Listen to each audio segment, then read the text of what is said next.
Let's talk about NATO, the North Atlantic Treaty Organization. You've probably heard the name tossed around in the news, especially when world leaders gather for big meetings or when there's talk of international crises. But what exactly is NATO, and why does it matter so much?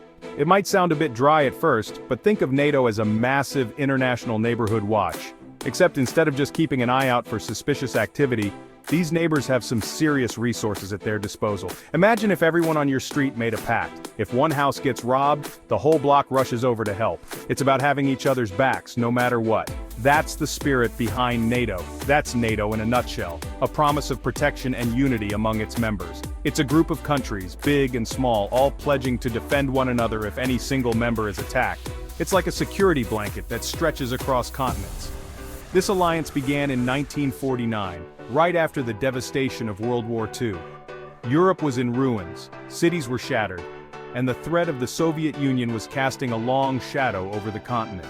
12 countries, including the US, UK, and France, came together and signed a treaty with one powerful rule: an attack on one is considered an attack on all. This was a game changer in international relations. The main idea? Make starting a war so risky and expensive that no one would dare to try. It's a way to keep the peace by making sure any potential aggressor knows they'd be facing not just one country, but a united front.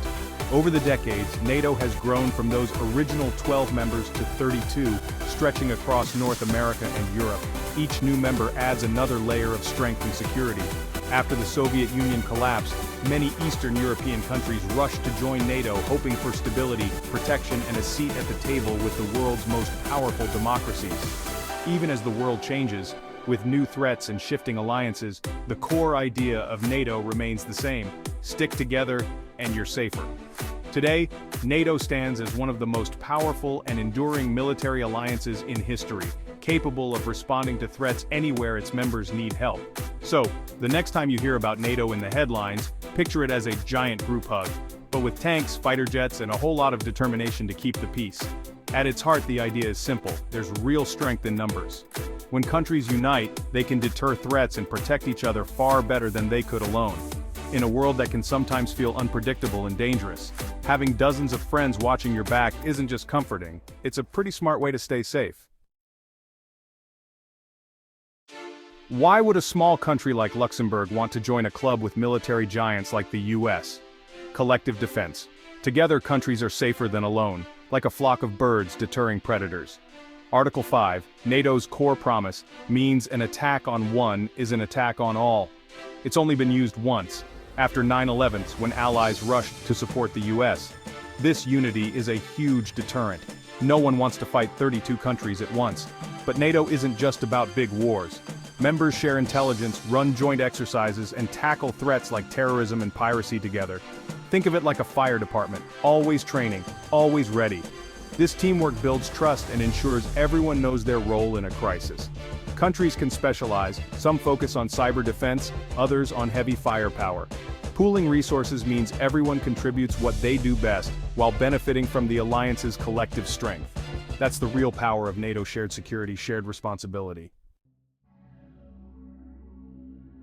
For decades, NATO's so-called magic number was 2%. Members were expected to spend at least 2% of their GDP on defense.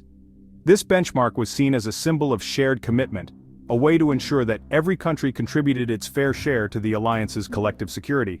Yet, for many years, some members struggled to meet this target, sparking debates about burden sharing and responsibility. After Russia annexed Crimea in 2014, the 2% goal took on new urgency. What was once an aspirational target quickly became the minimum standard, a line in the sand for NATO's credibility and resolve. But after the full-scale invasion of Ukraine in 2022, the world changed again. Suddenly, 2% started to look less like a ceiling and more like a floor. The scale and brutality of the conflict forced NATO members to reconsider what real security costs in a more dangerous world. Some countries, especially those on NATO's eastern flank like Poland and the Baltics, now argue that even 2% isn't enough. They're pushing for 5%, insisting that only a dramatic increase in defense spending can guarantee their safety in the face of growing threats. For these nations, security is the bedrock of society, the foundation on which everything else rests. Without it, schools, hospitals, and daily life itself are at risk. They see defense not as a luxury, but as a necessity for survival. But for many other countries, jumping to 5% would mean a staggering leap in spending, forcing governments to make tough choices about national priorities. Every extra dollar for defense is a dollar not spent on healthcare, education, or social programs.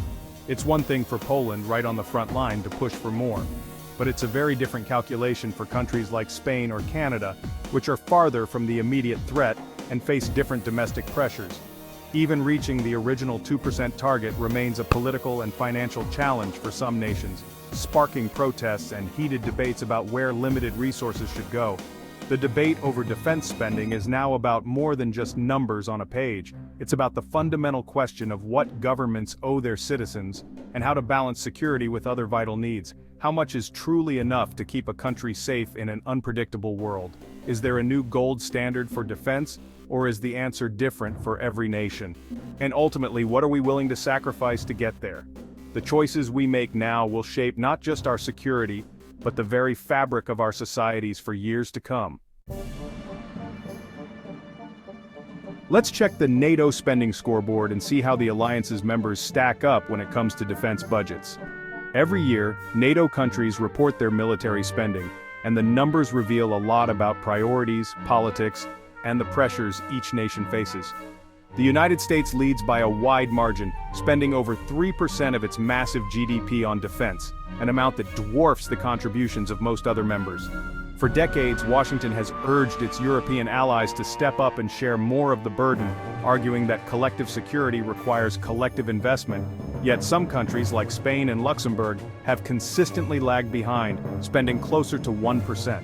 In these nations, political resistance and public skepticism about higher military budgets make it tough to boost spending, especially when there are competing needs like healthcare and education. On the other hand, countries like Poland have surged past the 2% mark, now spending around 4% of GDP. For Poland, heightened security concerns on its eastern border have driven a rapid increase in defense investment, reflecting a sense of urgency that not all allies share. Germany, once criticized for its low defense spending, has made a dramatic policy shift. The government created a special fund and pledged to finally meet the 2% target, signaling a new era in German security policy and a response to changing threats in Europe. This creates a three-tier alliance. Super spenders like the US and Poland at the top, a middle group meeting the target, and those still catching up. The differences are stark, and they shape the dynamics within NATO. The big question is clear: how do you keep unity and trust when some countries pay much more than others? The debate over fair burden sharing is as old as the alliance itself, but it's become more urgent in today's tense security environment. The spending gap is at the heart of NATO's internal debate, fueling tensions, and sometimes even public disagreements between allies. Can the alliance stay strong if the burden isn't shared equally? Some worry that persistent gaps could undermine solidarity and weaken NATO's deterrence. That's the challenge facing NATO today, finding a balance that keeps all members committed and engaged, even as their contributions differ. And it's not just about money, it's about trust, shared values, and the willingness to stand together when it matters most. Here's the real challenge. Every dollar spent on defense is a dollar not spent elsewhere. National budgets are finite. If defense grows, something else shrinks. The biggest competitors? Healthcare and education. In Germany, boosting defense from 1.3% to 2% of GDP means billions more for the military, money that could have gone to hospitals or schools. Spain faces an even steeper climb, needing to nearly double its defense budget to hit 2%.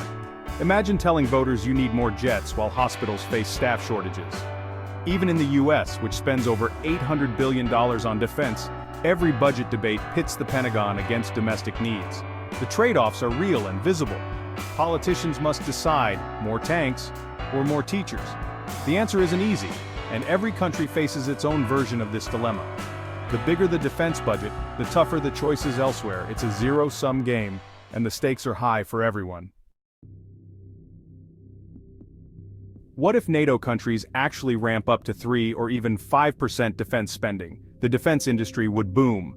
More jobs, more tech innovation, and a flood of new military hardware. But there's a catch: resources and talent would shift away from other sectors like green energy or healthcare. That's the opportunity cost. What you lose by choosing one path over another. Squeezing healthcare and education for years could hurt a nation's long-term health and competitiveness. A more militarized world could also trigger arms races, making everyone feel less safe. Diplomacy could get harder, and the risk of conflict might rise. More spending doesn't always mean more security.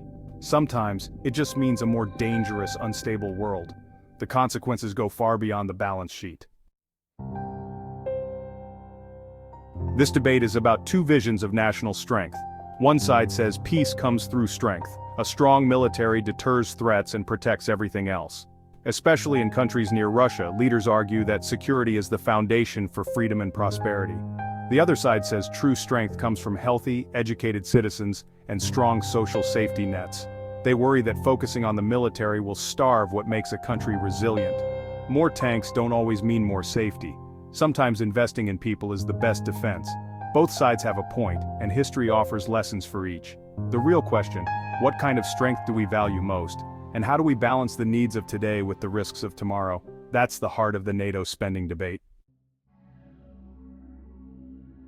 For leaders, this is a political balancing act. They must weigh security warnings against demands for better schools and hospitals. The benefits of defense spending are often invisible. Deterrence means nothing happens, so people question the cost. But cuts to social programs are felt immediately and spark public anger. Leaders like Spain's Prime Minister must pledge more to NATO, then explain it to voters worried about daily life. It's easier to delay defense spending than to cut popular services. This debate is about the state's role. Is it just to defend or also to promote welfare and opportunity? Different countries answer differently, but all face the same reckoning. The pressure to spend more on defense is forcing everyone to rethink what matters most. NATO spending isn't just about budgets, it's about the future we want. Do we prioritize military strength in a world that feels less safe, or invest in the health and knowledge of our people? Both matter, and the right balance will look different for Poland than for Portugal. The choice isn't just safe or unsafe, it's about values, risk, and priorities. How much insurance is enough? What are we willing to give up to pay for it? These are questions for every citizen, not just politicians. The trade-offs are real and the stakes are high. As we decide, we're shaping not just our security but our society. Are we buying tools for the next war or investing in the next generation of peace? The answer will define our world for decades to come.